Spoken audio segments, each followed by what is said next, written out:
Ça revive. Le bruit des scies mécaniques résonne sur la rivière Sainte-Anne. Le compte à rebours est commencé pour la saison des petits poissons des chenaux. Cette 84e édition marquera un quasi-retour à la normale après une année sous le signe des restrictions sanitaires, sans oublier les 80 mm de pluie qui avaient repoussé le lancement au 20 janvier. On revient à une saison normale sur la rivière Sainte-Anne avec nos 2 chiffres de pêche, chiffre de jour, chiffre de nuit. On revient avec notre glissade, notre tramway, nos patinoires, nos places de festival. Mercredi matin, on s'affairait à la première étape, celle d'épaissir le couvert glacial à l'aide de pompes.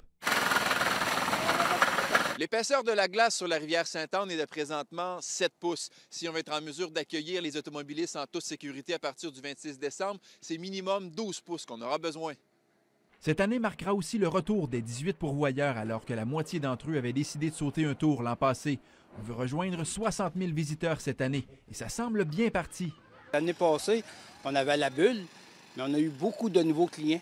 Il y a beaucoup de ces clients-là qui reviennent, qui étaient jamais venus ou ben non, ça faisait des années qu'ils n'étaient pas venus. Puis là, ben, ça appelle. Cette année, ça a commencé à réserver au mois d'octobre.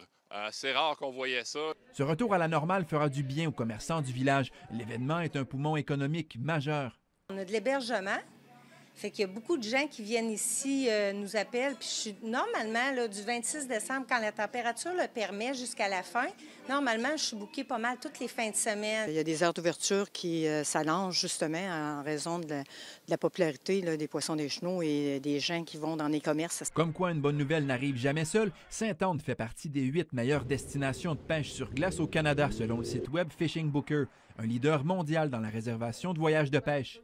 Pour nous, c'est vraiment une belle reconnaissance. C'est tellement d'ouvrages, faire ce qu'on fait notre village. Les premières lignes devraient être lancées à l'eau le 26 décembre. Les centaines de millions de poules à monde n'attendront que l'appât. Attends après le monde pour les nourrir. Raphaël Brouillette, TVA Nouvelles, à Sainte-Anne-de-la-Pérade.